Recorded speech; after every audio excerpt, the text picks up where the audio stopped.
देखने को यहाँ पे मिल रहा है। जैसे कि आज के दिन की अगर मैं बात करूँ, ठीक है, मैंने एक वीडियो भी बनाया था, कौन सा, फ्री स्टॉक मार्केट क्लासेस की, और तो उसी से रिलेटेड चीज़ें देखने को मिल रही है। मतलब देखिए TTML कौन से ग्रुप में आ रहा है फिलहाल, तो यहाँ पे ए ग्रुप में। ए ग्रुप मतलब क्या, इसका अर्थ ये नहीं कि भाई ए ग्रुप मतलब ब्लाइंडली जाके खरीदो करके। ए ग्रुप मतलब वहाँ पे लिक्विडिटी है, ठीक है, कोई रेस्ट्रिक्शन नहीं है, कोई रूल नहीं तोड़ा है करके, ठीक है। ट्रेड टू ट्रेड सेगमेंट में यहाँ पे नहीं है, ना तो XT में है, ना तो MSME है, तो उसको एक कैटेगरी में यहाँ पे रखा हुआ है। तो ये पॉइंट आप लोगों को समझ में यहाँ पे आना चाहिए, ठीक है। तो ये जो ग्रुप की यहाँ पे मैं बात कर रहा हूँ कि ए ग्रुप ये एग्जैक्टली क्या है, TTML से रिलेटेड, ठीक है। अभी जिन्होंने सवाल पूछा था उनको समझ में आया होगा, अभी जिनको एक ग्रुप क्या होते हैं अलग अलग ये पता नहीं है, तो उसके लिए क्या करना पड़ेगा, जो हमारा दूसरा चैनल है स्टॉक मार्केट क्लासेस, इसके ऊपर मैं फ्री ऑफ कॉस्ट आप लोगों को सिखाते रहता हूँ। तो आज के दिन का जो लेक्चर है इसको जरूर देख लेना। ये देखो, इसमें मैंने वही सारी बातें एक्सप्लेन की है कि ग्रुप कितने प्रकार के होते हैं, ये एक्स ग्रुप, XT ग्रुप मतलब क्या होता है, M मतलब क्या होता है, MT क्या होता है, A क्या होता है, B क्या होता है, T क्या होता है। तो ये जरूर इसको देख लेना। इस वीडियो का लिंक मैंने ऊपर आई बटन पे दिया है, तो आपको ये सारी चीजें समझ में आ जाएगी। तो ठीक है दोस्तों, TTML से रिलेटेड जैसे मैंने अभी आप लोगों को बताया कि ये ए कैटेगरी में हम लोग को देखने को मिल रहा है, बी में मतलब ए ग्रुप में देखने को मिल रहा है। अभी वही BCG की बात करें, ठीक है, BCG की तो हालत खराब है, आप सभी लोगों को पता ही है। अभी अगर आप इसको चेक करने जाओगे बॉम्बे स्टॉक एक्सचेंज के ऊपर, तो इसका कैटेगरी आप देख सकते हैं ग्रुप वाइज की अगर मैं बात करूँ तो Z है। Z मतलब क्या है, हाँ, इन्होंने कुछ ना कुछ अभी रूल्स रेगुलेशन यहाँ पे तोड़े होंगे, ठीक है। अभी कुछ तो नंबर थे वो भी उन्होंने पेश यहाँ पे नहीं किए। डेडलाइन रहता है एक टाइम के हिसाब से आपने देना पड़ेगा करके, वो नहीं दिया है, मतलब इसको Z कैटेगरी में डाला है। तो निवेश करने से पहले अलर्ट रहना, सोचना, ये पॉइंट आप लोगों को पता होना चाहिए। तो इस प्रकार से यहाँ पे ग्रुपिज्म किया जाता है। तो ये कितने प्रकार के ग्रुप होते हैं, उसका कैरेक्टरिस्टिक्स क्या है, वो सारे आप लोगों को उस वीडियो में मिल जाएंगे, जिसका लिंक मैंने ऑलरेडी आप लोगों को देके रखा हुआ है। नेक्स्ट बात करेंगे मदरसन इंटरनेशनल, एमसुमी वायरिंग, इससे रिलेटेड काफ़ी सवाल आते रहते हैं। देखिए कंपनी फंडामेंटली स्ट्रांग है, इसका अर्थ ये नहीं होता है भाई रोज भागेंगे भागेंगे करके, आप समझो, ठीक है, ऐसा बिल्कुल भी यहाँ पे नहीं होता है। बट कंपनीज की अगर मैं बात करूँ दोस्तों, यस, मैनेजमेंट बहुत स्ट्रांग है इन दोनों कंपनी का, बिजनेस काफ़ी अच्छा हम लोग को देखने को मिल जाता है। प्राइसिंग के हिसाब से इन्फ्लुएंस नहीं होना होता है भाई कि 60 रुपये का है, 70 का है तो ये वाला बढ़िया है, या फिर ये 130 का है तो ये खराब है करके, ऐसा बिल्कुल भी नहीं। हर एक के अपने अपने कैरेक्टरिस्टिक आप लोगों को अलग अलग देखने को मिल जाएंगे। इसके ऊपर भी इतने सारे वीडियोस मैंने बना के रखे हुए हैं कि इनका बिजनेस मॉडल क्या है करके। बट बेसिकली देखा गया दोनों जो कंपनियां हम लोग को देखने को मिल जाती है वो डिसेंट मैनेजमेंट वाली बट बड़ी कंपनियां देखने को मिल जाती है।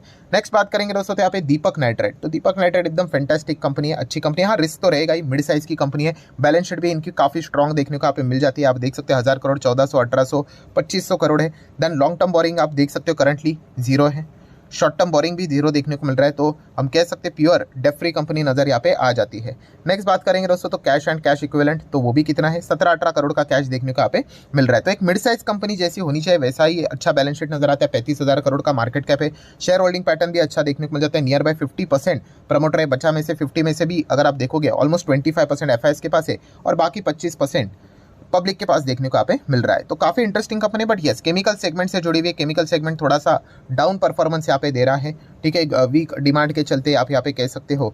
तो ये पॉइंट हम लोग को पता होनी चाहिए। नेक्स्ट अगर हम बात करेंगे दोस्तों, तो विप्रो से रिलेटेड भी कमेंट सेक्शन भर ही जाता है। मैंने कितनी बार आपको बताया कि विप्रो बोनस की चलती, ये सवाल पूछा जाता है, सर विप्रो ने तो 2019 में बोनस दिया था, ठीक है, पहले भी देता था, 17 के बाद 19 दिया, उसके बाद दिया ही नहीं। नेक्स्ट बोनस कब देगा भाई, बोनस कब देगा ये कोई किसी को भी नहीं पता है, किसी को भी नहीं। हो सकता है 2024 में इसी साल दे दे या फिर अगले साल दे दे, बट बोनस के लिए नहीं खरीदना है। मैंने मतलब लिटरली मैं इतनी बार मैं वो रिपीट कर चुका, बोनस, बायबैक, स्प्लिट डिविडेंड ये आपका कभी टारगेट नहीं होना चाहिए, ठीक है। और ये इमीडिएटली इसका फायदे नहीं मिलते, इसके फायदे लॉन्ग टर्म में मिलते हैं, ठीक है। जो सारी चीज़ें यहाँ पे दी जाती है वो लंबी अवधि के इन्वेस्टर के लिए बेनिफिट यहाँ पे करवा के लेकर आती है, शॉर्ट टर्म वालों को बिल्कुल भी नहीं।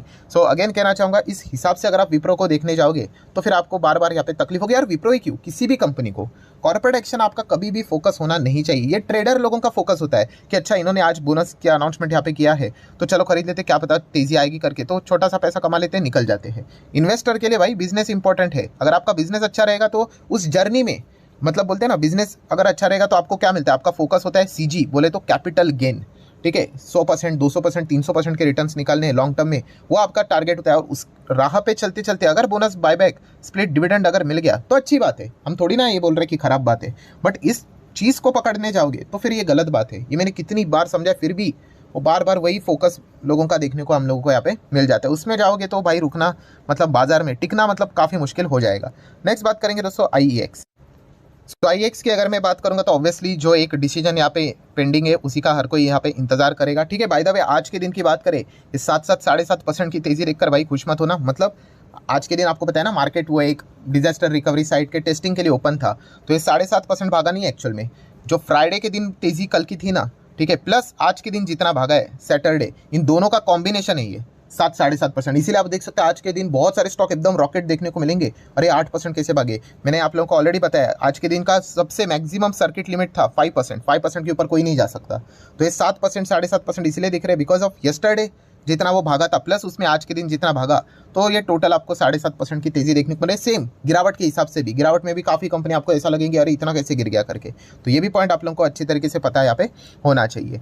सो IEX की बात करें तो मार्केट कपलिंग, उसी के ऊपर फोकस आप लोगों का रहना चाहिए। अभी वो कवर कब आएगी वो तो देखने वाली बात है। नेक्स्ट बात करेंगे IRCTC। तो IRCTC भी अगर देखा गया, मैंने आप लोगों को बताया है, कंपनी फंडामेंटल स्ट्रांग है, अच्छी है। रेलवे सेगमेंट में देखा गया तो काफ़ी डिसेंट कंपनी है। बट यस, जितने भी रेलवे के बिजनेसेस देखने को मिल जाते हैं, जितने भी चेन रहेंगे उसमें ये हम लोगों को लास्ट में देखने को यहाँ पे मिल जाता है।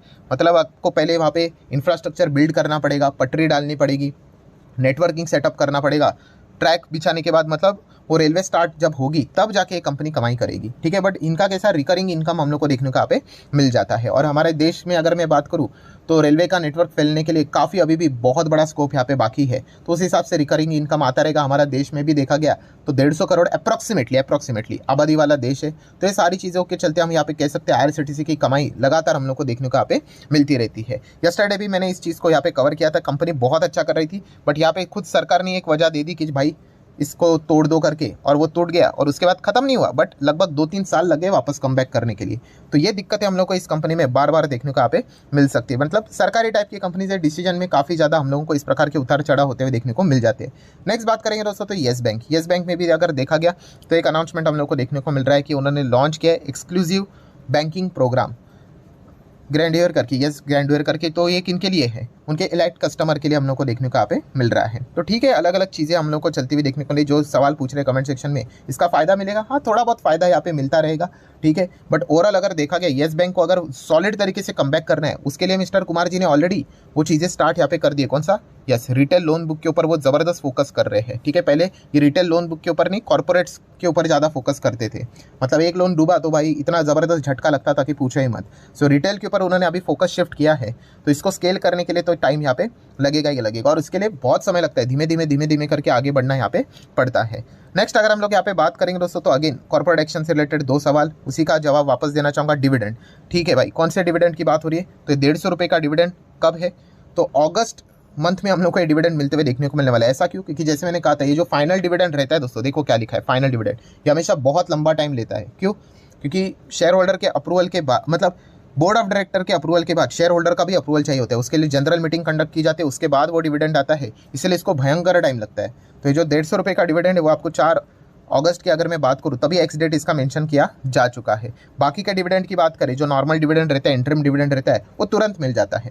ठीक है, बट डिविडेंड के चलते शेयर को खरीदना नहीं होता है। कौन सी कंपनी, वीएसटी इंडस्ट्री दोस्तों, ये जो डिविडेंड यहाँ पे दे रही है, काफ़ी बिगिनर्स को ऐसा चीज़ लगती है, इसमें कोई शर्म की बात नहीं। हमें भी शुरुआत में ऐसे लगता था कि मैं 4000 का शेयर खरीद लूँगा, ठीक है, मुझे 150 रुपये का डिविडेंड मिल जाएगा, ठीक है, और वापस मैं 4000 का शेयर बेच दूंगा। तो खरीदा बेचा, 150 रुपये तो अकाउंट में आया। अरे नहीं, ऐसा नहीं होता है। इतना सिंपल शेयर मार्केट होता तो मज़ा ही आ जाता। तो दोस्तों ये क्या करते हैं, वो आपका 4000 है ना, उसमें से वो 150 रुपये हटा कर देंगे आपको। ठीक है, इसीलिए तो वो डेट लिखी रहती है ना, एक्स डेट। वो एक्स डेट के दिन क्या होगा, वो शेयर आपको 150 रुपया शुरुआत से ही नीचे देखने को मिल जाएगा। सो जितना भी शेयर प्राइस रहता है उसमें से ही वो रुपया निकाला जाता है। ठीक है, तो ये पॉइंट आपको अच्छी तरह से पता यहाँ पे होने चाहिए। ये हमें भी ऐसे लगता था कि भाई कि अगर 4000 का है, ठीक है, उसको खरीदेंगे, वापस उसी लेवल पे बेच देंगे, 150 का मुनाफा, दूसरा डिविडेंड वाला खरीदेंगे, तो ऐसा बिल्कुल भी होता नहीं है। नेक्स्ट बात करेंगे दोस्तों तो स्टॉक स्प्लिट से रिलेटेड आप यहाँ पे देख सकते हैं, फाइनली खबर आ गई कि जो 5 का फेस वैल्यू था वो अभी हम लोग को 10 का यहाँ पे होते हुए देखने को, यहाँ पे 10 का था जो अभी 5 यहाँ पे हो जाएगा। ठीक है, मतलब हम कह सकते हैं डबल शेयर्स डबल होते हुए देखने को मिलेंगे। बट सेम वही चीज़, शेयर का प्राइस भी हाफ होते हुए देखने को मिलेगा। डेट इसके देख सकते हैं 24 मई। BDL की यहाँ पे बात हो रही है। सो अगेन काफ़ी लोगों को लगता है कि मैं एक BDL का शेयर खरीद लूँगा तो मुझे 2 मिल जाएंगे, तो उसमें से मैं एक बेच दूंगा तो 2400 का मुनाफा। नहीं, ये शेयर का प्राइस भी आपको आधा होते हुए देखने को मिल जाएगा, लगभग अभी के प्राइस के हिसाब से 1200 के आसपास आ जाएगा। तो इसका फ़ायदा क्या है, मैं अगेन कह रहा हूँ ना, ये सारे कॉर्पोरेट एक्शन ये अभी आने वालों के लिए नहीं होते, ये लॉन्ग टर्म वालों के लिए होते हैं। जिसने बहुत पुराने समय से होल्ड करके रखा है शेयर, उसको इसका कंपाउंडिंग का मैसिव फायदा मिलता है। ठीक है, तो ये पॉइंट हम लोगों को पता यहाँ पे होना चाहिए एकदम। ये चीज़ें देखकर जो खरीदने का चर्चा करता है तो उसको कोई बेनिफिट मिलता है नहीं। तो ठीक है दोस्तों, जितने भी इंपॉर्टेंट पॉइंट्स थे सारे मैंने कवर कर लिए। वीडियो हेल्पफुल लगा होगा तो चाहो तो लाइक एंड शेयर कर सकते हो। मिलते हैं नेक्स्ट वीडियो में, तब तक के लिए बाय बाय।